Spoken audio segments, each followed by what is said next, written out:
Good evening, everyone. I'm Bara and this is Shamini, and we're very happy to be here once again with all of you with the book Conversations with Yogananda. And today we'll start with conversation number 89, which is very interesting. Is one, if you are a Kriya yogi, you have heard this many times. Probably you're still puzzling your head what it means. I still am puzzling my head on what it exactly means. But Master said, practice Kriya Yoga so deeply that breath becomes mind. The Master said to us one day. He added, the breath is a gross dream of the mind. It can be rubbed away by superconsciousness.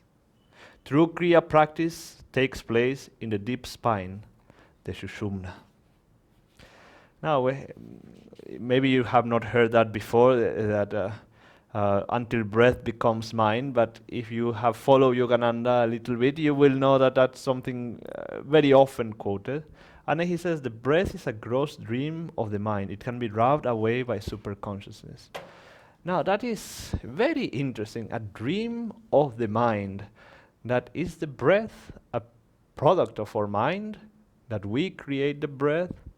Well, let's first go with the whole thing until breath becomes mind. Now, interestingly enough, we think, oh, breath becomes mind. What does that even mean? Does that mean I had to stop my breath, that I breathe with my mind? What is it? And interestingly enough, at the beginning, it's very hard when you start in the spiritual path or learning about the yogic truth that how can I be without breath? Wouldn't I die? And, in a way, until you have the experience, that little bit of thought is going to always be there. What will happen? Even when you get your first experiences of a little bit of breathlessness, immediately you start getting scared. But you see that everybody, to some degree or the other, has this experience. Now, if you think in mundane ways, it is very interesting to note that whenever we are doing something that requires a lot of concentration, like threading a needle or balancing yourself or something, or many other things that we may not be as aware of, your breath just stops. That somehow subconsciously we know that the breath itself is a hindrance to our concentration. That sometimes you're doing something so meticulously that if you breathe, you think, you feel that is going to mess it up, that is not going to work out. And that is something very interesting, because we do it very subconsciously and it comes just naturally, you can say. It's just something that we humans do. I don't know if animals do it as well, but we humans do it. And when we are in meditation, especially with techniques like Kriya Yoga, which is a pranayama, we are using the breath itself, or other techniques, we are very much aware of our breath. But then we also start to realize that yes, indeed it is a hindrance. And the interesting thing is, the more you practice these things, the more your breath starts becoming calm, it starts becoming quiet. That you may have a brief moment of breathlessness here and there, and you say, oh, wow, I think this may be possible. Or many times it may happen that after chanting a devotional song for a long time and you feel very devoted, that the moment you stop singing, there is no breath that comes. And these are very real things that happen. In a deeper way, is because the breath is really an outward manifestation of energy inside of ourselves. Yogananda said that the breath is the outward manifestation of the Ida and Pingala currents going in our spine. And so long as we are breathing, we are in the Ida and Pingala, which he said is the realm of duality. He was saying here that the true practice of Kriya Yoga begins in the Sushumna, in the deep spine. He explained that once we magnetize, once we are able to go beyond the breath, which he said is a cord that ties the ego, the soul to the body, once we are able to go to a state of breathlessness, we can go into that deep spine, into the Sushumna, only then we can. And only then, he said, we start making spiritual progress. Now, that may seem a little depressing for some people. Like, does that mean that whatever I have been doing so far has been worthless? Well, no, it is not so. Obviously, every effort counts, and I believe that there is always some energy flowing in our sushumna, even though it's not fully flowing, like if we were to go breathless, and some purification is happening. But Yogananda said that the sushumna, when we really can get into the sushumna, when the breath leaves the body, that is where all our karma is there, is lodged there, is blocking the flow of energy. That's where our attachments, our desires, our tendencies, all these things that we have accumulated through millions, perhaps billions of incarnations, it's all locked in our astral spine, in the Sushumna Nadi. So, Kriya Yoga, the thing why it's so effective is because, as he said, true Kriya Yoga happens when we go into the Sushumna. Now, we go into the Sushumna when the breath becomes mind. Because we can only go into the Sushumna when our breath stops, when we are out of the Ira and Pingala. So what happens then? How do we do? Well, we realize that, yes, through our mind, through our will, through our concentration, we can still move that energy. We are still very much aware and even more aware than ever. And it is that movement of energy that we do through the use of our willpower, of our mind, that in the end will help us more than anything else. That is when we can cleanse ourselves even more, because since the breath is not there anymore, we can focus, concentrate our minds 100%. Now that's a very high state. So, but sometimes you will get glimpses here and there in the spiritual path, even if you practice the Hong So technique. The Hong So technique, the goal is to go breathless as well. And you will see that sometimes just like that it will happen, that you will see that your breath is not needed anymore, and enjoy those moments. But then make sure to, again, try through your willpower to raise your energy, to cleanse yourself. Kriya Yoga, obviously, if you practice it, you will see it does it automatically, and it really helps you in that purification. Now, it is interesting because, again, a gross dream of the mind. And does that mean like we are thinking that we are breathing and that's why we need to breathe? I think to some degree it is true. That because we identify ourselves with the ego, with the body so much, the thought process goes that, oh, I'm an ego, I'm a body, I have this, so I have to breathe. And once we convince ourselves 100% that we are not the body, that we are not the ego, is that we can go breathless at will, like Yogananda demonstrated many times, that he could go breathless at will. He will even have doctors come to him and check him and his pulse, and he was able to change and all. He has totally mastery of his physical body because he did not identify, his mind did not identify itself with the body. And that's how he went beyond it. Now, I would like to invite Shamini to take us forward. Okay, thank you. So good evening again, and thank you, Bara. And I'll continue with number 90. And in a way, it's a little bit of a different tone from what Bara was sharing with us about Kriya Yoga, the breath, the mind. This one is about Yogananda ji's compassion and how he was truly an embodiment of compassion. And I think this is very long, so I won't be sharing each story here. But I just wanted to comment on a few aspects of this.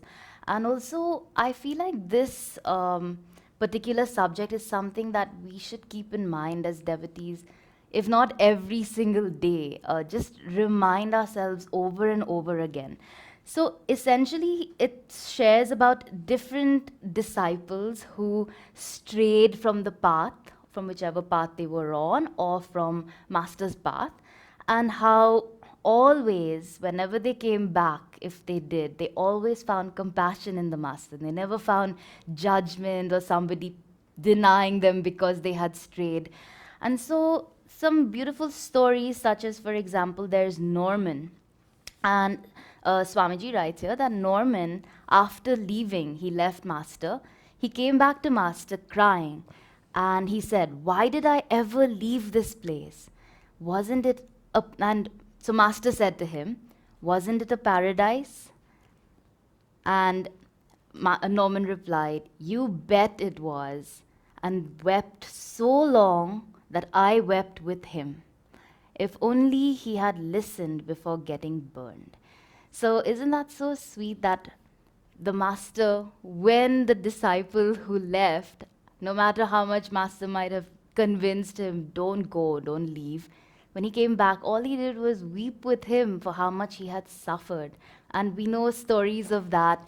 We've even heard of Swami Kriyananda when he would be feeling really sad if he knew that someone was heading for in a direction that was going to bring him suffering. He was sad for the suffering that the devotee was going to face. It wasn't a personal suffering for himself or any cause. And that's something I think for us, that's one of the points to remember. Is just, we as disciples, if we make a mistake, and all humans do, let's face it, I think we have this tendency to judge ourselves, or even worse, to judge other people. So if they make a mistake and say, like, you're putting out all this effort at work and and you're serving the guru, and you're putting a very dynamic effort, and look how much I'm doing. And then you see another one who's a little lazy and sitting around, taking it easy. They kind of show up and they meditate, yes, but they're not doing as much as you. We can slip into that danger even there of, oh, look at how, they are not doing as much as I'm doing. And so obviously they're not doing the right thing. And, this is not the way to serve the master. And we can slip into these little judgments, and also about ourselves of, oh, I didn't do what was needed to be done. And so master's never going to forgive me. And all these things, in a sense, Bara was sharing about the mind.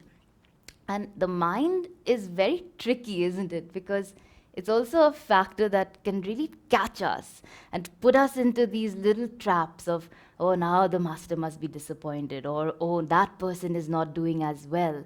When all the master really wants for us, if we really think about it, he wants us to keep trying. No matter how much we fall, no matter how much we slip, no matter if we have a few months of laziness, get up again, put another fresh energy. That's all he wants from us, isn't it? He just wants us to keep moving in the right direction. And as long as we move in the right direction, those mistakes, and of course, this putting out effort and putting out energy is a very specific example, but we can look at the most mundane to the biggest things in our lives, which we may slip sometimes from. But the direction in which we're moving, are we moving more towards Master? Are we moving more towards God? And, I've been thinking about this for a few weeks now, of just how, sometimes imagine that the Master is always there, the Guru is always there trying to help us. He's always trying to reach us. But sometimes he can't reach us because of how we have created a block. So when we're negative, when we're complaining, when we're, whatever it is, when we're trapped in our delusion, our low energy, he can't reach us there because that's not the place he vibrates at. So he's not going to come down to meet us where we are. We need to put the effort to raise our energy, to raise our consciousness. That's why we need to meditate and do all the practices. Otherwise, he can't help us. You see, and I've just been thinking about this, and these stories are so interesting because the next one he talks about is of Swami Dhirananda, who was a disciple who had left long before Swamiji came to Mount Washington, it says. And then he turned against Master. And Master wrote in a letter about him, it will take him another 3 lifetimes now to be liberated. And another story of Sadhu Haridas, which is here. And Master had spoken about him. And he was a well-known saint from the 18th century. So even though he had spiritual powers, the story says that he basically was the head of an ashram, he was the head of the religion, and everybody, he had his own, I guess, disciples. And then all of a sudden he fell in love with a woman, and he just decided to go and I think got married to her, got together with her, and spent a few years there. But then after many years, he just decided he had made a mistake and he came back. He came back to all his disciples and he said, I've made a mistake and here I am. Now, the interesting thing about that story is at the end of that life, he found freedom.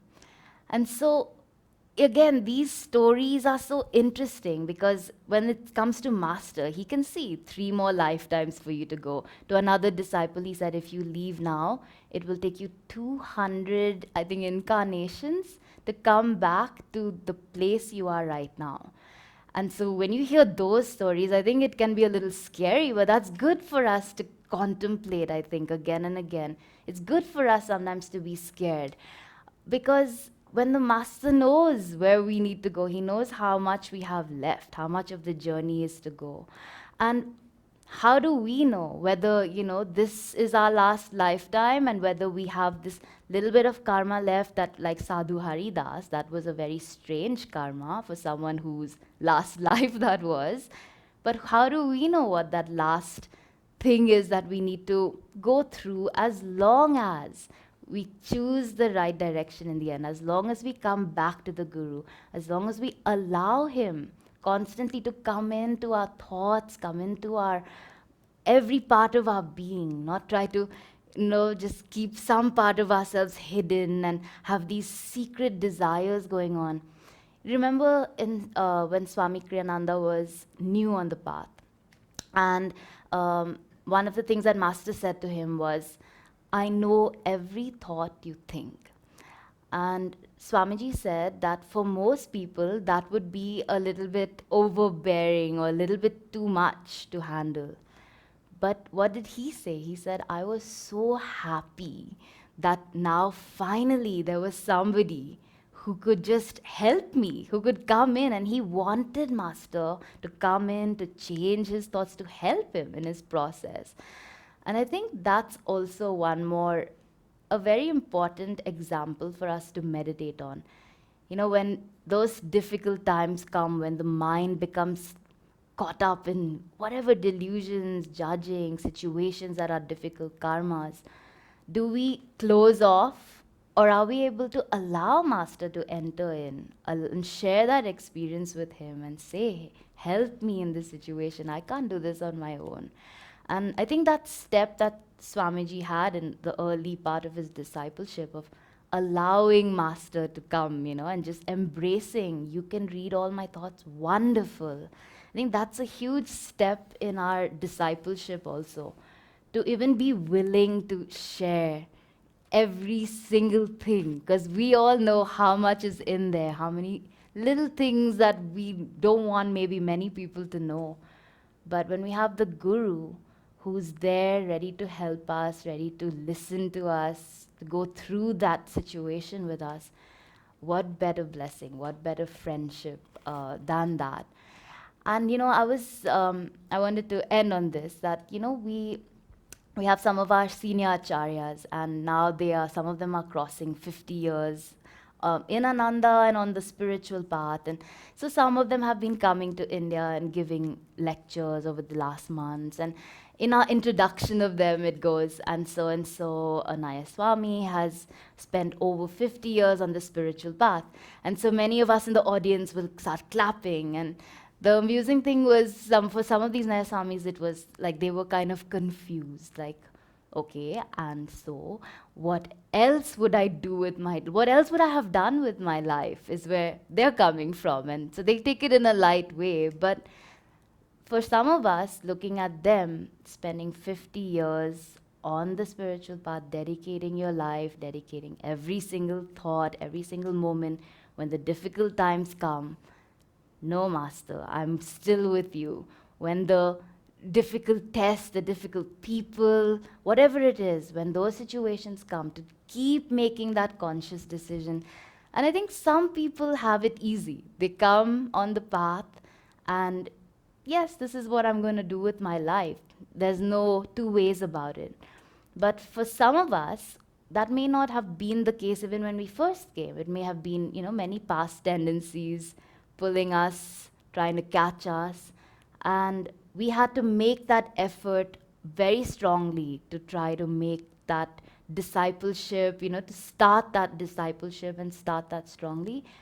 But it doesn't end there in the beginning. I think it's a everyday decision, everyday process to make that choice of again and again sharing with Master every single thought, every single situation, every single thing that you're going with. The meditation didn't go so well, give it to Master. I'm not able to serve as much today, my energy is a little low, give it to Master. That's all he wants from us. And that's so important for us to remember, because he really isn't expecting as much as we may think he's expecting from us, as long as we stay in the right direction.